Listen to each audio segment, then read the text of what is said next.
Time now for Wokewatch. And this really is, of all the Wokewatch stories that we have done over the years, this is probably get over yourself. This is probably the one that tickles me the most, because the Daily Mail ran a headline yesterday that said, now National Trust rebrands Henry VIII a, quote, disabled king, end quote.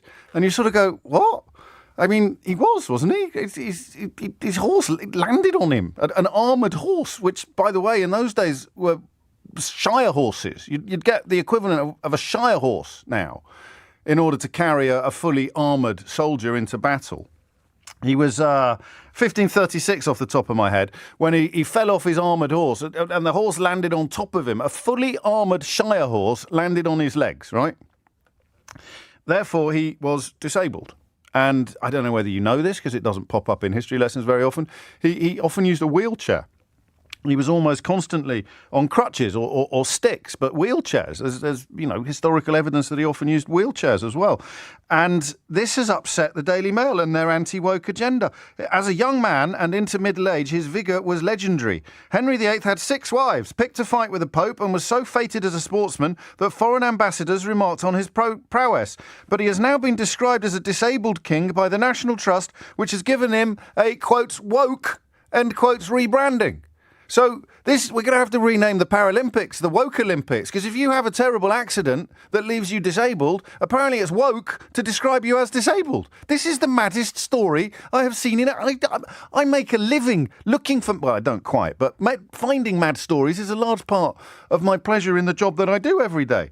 That and mad callers. And this is the maddest story I can remember seeing since Wokewatch was invented. What do you say to someone who's had a terrible accident and ended up disabled? They say, excuse you, don't call yourself disabled. Don't be so woke. It's absolutely incredible. And they wheel out a couple of people to support their ludicrous position. Someone called Chris McGovern from the Campaign for Real Education says Henry was regarded as one of the fittest and most talented horsemen of his generation. In later life, he had a jousting accident and his girth grew. But for most of his life, he was admired for things that the National Trust is not highlighting. So they are distorting history. What? This is the Campaign for Real Education. And let me find someone else. No, it's the same bloke. They only got one quote.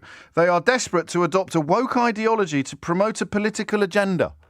But Henry VIII is a bad example. So, man gets legs crushed by a fully armoured horse and ends up using mobility aids, crutches, sticks, wheelchairs.